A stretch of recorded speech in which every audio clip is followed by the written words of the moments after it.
Hi friends, കാദംബരിയുടെ പുതിയൊരു വീഡിയോയിലേക്ക് എല്ലാവർക്കും സ്വാഗതം. ഞാൻ നിങ്ങളെ ഒരു ആഹാരം പരിചയപ്പെടുത്താൻ വന്നത് വളരെ ഹെൽത്തി ആയിട്ടുള്ളൊരു ആഹാരം റാഗി കൊണ്ടുണ്ടാക്കുന്നതാണ്.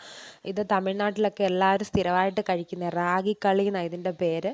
ഇതെന്ന് പറഞ്ഞാൽ ഷുഗറുകാർക്കും ഒക്കെ നല്ലതാണ്. അപ്പം നമ്മൾ ആഴ്ചയിൽ ഒരു 2-3 ദിവസമെങ്കിലും ഇത് ഒരു നേരമെങ്കിലും ഉൾപ്പെടുത്തിയാൽ നല്ലതായിരിക്കും, വളരെ നല്ലതായിരിക്കും. അപ്പോൾ ഇതെങ്ങനെയാണ് ചെയ്യുന്നതെന്ന് നമുക്കൊന്ന് നോക്കാം. നമുക്കിവിടെ ഉണ്ടാക്കാൻ ആവശ്യമായിട്ടുള്ള സാധനം എന്ന് പറഞ്ഞാൽ അരിയാണ്, പൊന്നിയരി. അപ്പം നമ്മുടെ നാട്ടിലൊക്കെ കിട്ടും പൊന്നിയരി. ഇതിപ്പോൾ ഞാൻ തമിഴ്നാട്ടിൽ നിന്ന് അവിടെ നിന്ന് കൊണ്ടുവന്ന അരിയാണ്. ഈ അരി നമുക്ക് 3 പേർക്കുള്ള അളവാണ് ഞാൻ പറയുന്നത്. നമുക്ക് 1/2 തൊട്ട് 3/4 ഗ്ലാസ് വരെ എടുക്കാം.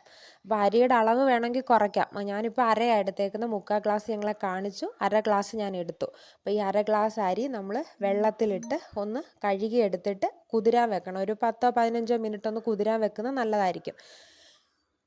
പിന്നെ പൊന്നിയരി തന്നെ വേണമെന്നില്ല, നമുക്ക് വേണമെങ്കിൽ പച്ചരി യൂസ് ചെയ്യാം. പിന്നെ നമ്മുടെ നാട്ടിലുള്ള അരിയും ഉപയോഗിക്കാം. പക്ഷെ നമ്മൾ ഉപയോഗിക്കുന്ന നമ്മുടെ കേരളത്തിലുള്ള അരി ഉണ്ടല്ലോ, ആ അരിയാണെങ്കിൽ കുറച്ച് വേവുണ്ട്.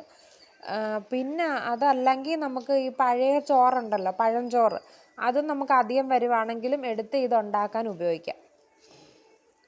ഇപ്പം നമ്മുടെ വെള്ളം തിളച്ച് വന്നിട്ടുണ്ട്. അപ്പം നമുക്ക് അരി ഇടാം. അരി കഴുകി ഇട്ടു. അപ്പം അരിയും വെള്ളം കൂടെ തിളച്ചുകൊണ്ടിരിക്കും. അപ്പോൾ ഈ അരി എന്ന് പറഞ്ഞാൽ വേവ് കുറവായതുകൊണ്ടാണ് ഞാൻ പറഞ്ഞ പച്ചരി ഉപയോഗിക്കാവുന്നു. പിന്നെ തലേ ദിവസത്തെ അധികം വരുന്ന ചോറും ഒക്കെ നമുക്ക് ഉപയോഗിക്കാം. അപ്പം നമുക്ക് ആവശ്യത്തിന് ഉപ്പ് ചേർക്കാം. ഉപ്പൊക്കെ നമുക്ക് വേണമെങ്കിൽ ചേർത്താൽ മതി, ഉപ്പില്ലെങ്കിലും കുഴപ്പമില്ല. നമ്മളിത് കറിയുടെ കൂടെ കഴിക്കുമ്പോൾ ഉപ്പിൻ്റെ ഒരു ഇത് മനസ്സിലാവത്തില്ല. അപ്പം വേണമെങ്കിൽ ഉപ്പ് ചേർക്കാം. അപ്പം അരി ഏകദേശം തിളച്ച് വെന്ത് വരുന്നുണ്ട്. ഞാനിവിടെ 1/2 ഗ്ലാസ് അരിയും 2 ഗ്ലാസ് റാഗിയുമാണ് ചേർക്കുന്നത്. റാഗിപ്പൊടി എന്ന് പറഞ്ഞാൽ നല്ല സോഫ്റ്റായിട്ട് പൊടിഞ്ഞതായിരിക്കണം. ഈ പുട്ടുപൊടിയൊന്നും അല്ല ചേർക്കേണ്ട. നല്ലതുപോലെ അപ്പത്തിനൊക്കെയുള്ള പരുവമുണ്ടല്ലോ, അതേപോലെ പൊടിഞ്ഞ റാഗിപ്പൊടി നമുക്ക് കടകളിൽ നിന്ന് കിട്ടും. അല്ലാതെ പുട്ടുപൊടി വാങ്ങരുത്. പുട്ടുപൊടി വാങ്ങിക്കഴിഞ്ഞാൽ ഭയങ്കര തരിതരിയായിട്ടിരിക്കും, നമുക്ക് ടേസ്റ്റും കാണത്തില്ല. അതുപോലെ നല്ലതുപോലെ പൊടിഞ്ഞ റാഗിപ്പൊടി വേണം നോക്കി വാങ്ങാൻ. ഞാനിവിടെ 6-6.5 ഗ്ലാസ് വെള്ളം ചേർത്തിട്ടുണ്ട്. അപ്പം വെള്ളം തിളച്ച് വരുമ്പോൾ നമുക്ക് കൂടുതലായിട്ട് വെള്ളം തോന്നുവാണെങ്കിൽ എടുത്ത് മാറ്റാം. ഞാനിവിടെ 1 ഗ്ലാസ് വെള്ളം എടുത്ത് മാറ്റി വെച്ചു. അപ്പോൾ നമുക്ക് തികഞ്ഞില്ലെങ്കിൽ ചേർക്കാമല്ലോ. അപ്പം നിങ്ങൾക്കും അങ്ങനെ കൂടുതലായിട്ട് തോന്നുകയാണെങ്കിൽ, അരിയുടെ വേവ് അനുസരിച്ച് വെള്ളത്തിൻ്റെ വേവ് കൂടിയ അരിയാണെങ്കിൽ നമുക്ക് അറിയാൻ പറ്റത്തില്ല. അതുകൊണ്ട് വെള്ളം കൂടുതലായിട്ട് തോന്നുവാണെങ്കിൽ എടുത്ത് മാറ്റി വെക്കുക. എന്നിട്ട് റാഗി ഇടുക. റാഗി ഇട്ടിട്ട് തവിയിട്ട് ഇളക്കരുത്, അതേപോലെ ഇട്ടിട്ട് നമ്മൾ അടച്ച് വെക്കുക. പിന്നെ തിളച്ച് തൂവാതെ ശ്രദ്ധിക്കണം. ഒരു 15 മിനിറ്റ് നമ്മളത് ചെറിയ തീയിലിട്ട് വേവിക്കുക. വെന്തതിന് ശേഷം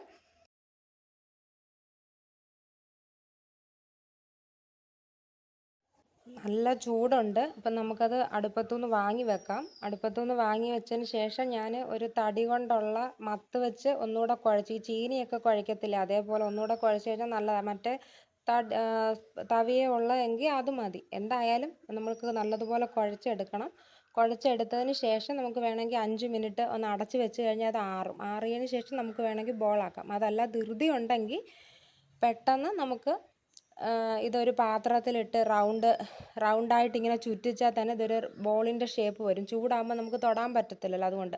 പിന്നെ ഇതിൻ്റെ മാവിൻ്റെ പരുവ് അറിയുന്നത് തണുത്ത വെള്ളത്തിൽ തൊട്ടിട്ട് ഈ മാവിൽ ഇങ്ങനെ ടച്ച് ചെയ്യുമ്പോൾ നമുക്കറിയാം മാവ് കയ്യിൽ ഒട്ടിപ്പിടിക്കുന്നില്ല എങ്കിൽ ഇത് നല്ലോണം വെന്തു എന്നാണ് അതിൻ്റെ അർത്ഥം.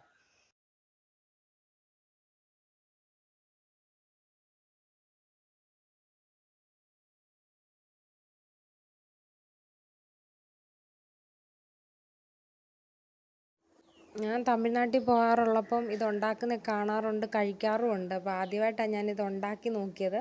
അപ്പം നല്ലൊരു ആഹാരമാണ്. ഇതെല്ലാവരും ഒന്ന് ട്രൈ ചെയ്ത് നോക്കേണ്ടതാണ്, ഷുഗറുകാർ പ്രത്യേകിച്ചും. ഈ റാഗിയുടെ കളി കൂടുതലും നമുക്ക് ഈ നോൺ വെജ് ഐറ്റംസിൻ്റെ കൂടെ, ചിക്കൻ, മട്ടൻ അങ്ങനെയൊക്കെയുള്ള കറികളുടെ കൂടെ കഴിക്കുമ്പോഴായിരിക്കും കൂടുതൽ നമുക്ക് ടേസ്റ്റി ആയിട്ട് തോന്നുന്നത്. അപ്പം എല്ലാവരും ഇത് മസ്റ്റായിട്ട് ട്രൈ ചെയ്ത് നോക്കണം. പിന്നുള്ളതെന്ന് പറഞ്ഞാൽ ഇതിൻ്റെ ചിക്കൻ കറി, ഞാൻ തമിഴ്നാട് സ്റ്റൈൽ ചിക്കൻ കറി ഇനി നെക്സ്റ്റ് വീഡിയോയിൽ ഇതിൻ്റെ റെസിപ്പി ഇടുന്നതായിരിക്കും. പിന്നെ ഇത് തമിഴ്നാട് സ്റ്റൈലിൽ ഈ കളി എങ്ങനെ ഉണ്ടാക്കുന്നുള്ളതും ഈ വീഡിയോയിലുണ്ട്. അപ്പോൾ അതും നമുക്കൊന്ന് കാണാം.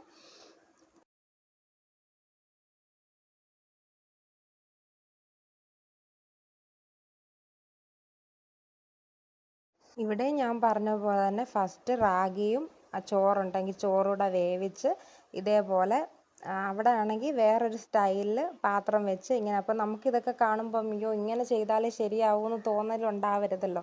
അതുകൊണ്ടാണ് ഞാൻ എൻ്റെ സ്റ്റൈൽ അത് സിമ്പിളായിട്ട് ഉണ്ടാക്കിയിട്ട് ഈ വീഡിയോയും കൂടെ കാണിക്കാമെന്ന് കരുതിയത്. അപ്പം ഞാൻ മത്തിട്ട് ഇളക്കിയതുപോലെ അവിടെ തടി കൊണ്ട് ഇളക്കുകയാണ്. അത് കുഴച്ചെടുക്കുക നല്ല പരുവത്തിന്. കുഴച്ചെടുത്തതിന് ശേഷം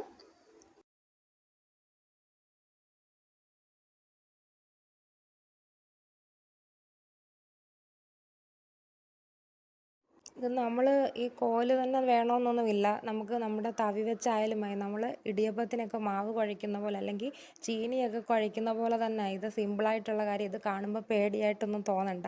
സിമ്പിളായിട്ട് നമുക്ക് ചെയ്യാവുന്നതേ ഉള്ളൂ. അതിന് ശേഷം നമ്മൾ ഇവിടെ ഇതിനകത്ത് ഒരു തടിയുടെ ഒരു പാത്രത്തിനകത്താണ് ഇത് ബോളാക്കി എടുക്കുന്നത്. നമുക്ക് ആ തടിയുടെ പാത്രം വേണമെന്നില്ല. നമുക്ക് നമ്മുടെ ഒരു അടപ്പ് പാത്രം എടുത്തായാലും അതിൽ നമുക്ക് റൗണ്ടാക്കി എടുക്കാം. ഇത് ചൂടോടായതുകൊണ്ടാണ് ഇതിനകത്തിട്ട്. അല്ലെങ്കിൽ ഞാൻ പറഞ്ഞതുപോലെ 5-10 മിനിറ്റ് അടച്ച് വെച്ചതിന് ശേഷം തണുത്തതിന് ശേഷം നമുക്ക് കൈ കൊണ്ടായാലും ഉരുട്ടിയെടുക്കാം. പെട്ടെന്ന് വേണമെന്നുണ്ടെങ്കിൽ ഇതേപോലെ തണുത്ത വെള്ളത്തിൽ കൈ മുക്കിയതിന് ശേഷം ഒരു പാത്രത്തിലിട്ടിട്ട് റൗണ്ടാക്കി നമുക്ക് എടുക്കാം. അത് എപ്പോൾ എന്തെടുത്താലും അത് ഹോട്ട് ബോക്സിലെടുത്ത് അടച്ച് വെക്കുക. നമ്മൾ ഉപയോഗിക്കേണ്ട സമയത്ത്. അല്ലാതെ തുറന്ന് വെക്കുകയോ വെളിയിൽ വെക്കുകയോ ചെയ്ത് കഴിഞ്ഞാൽ അത് ഡ്രൈ ആവും. അതിന് അത്രയും ടേസ്റ്റ് വരത്തില്ല. അപ്പം ഫ്രഷായിട്ട് കഴിക്കണമെങ്കിൽ ഹോട്ട് ബോക്സിൽ അടച്ച് വെക്കുക. അപ്പോൾ ഇങ്ങനെ ഇത് ഉണ്ടാക്കുന്നത്. അപ്പോൾ എല്ലാവർക്കും ഈ വീഡിയോ ഇഷ്ടപ്പെട്ടെന്ന് വിചാരിക്കുന്നു. വീഡിയോ ഇഷ്ടപ്പെട്ടാൽ ലൈക്ക് ചെയ്യുക, ഷെയർ ചെയ്യുക, സബ്സ്ക്രൈബ് ചെയ്യുക. Thank you.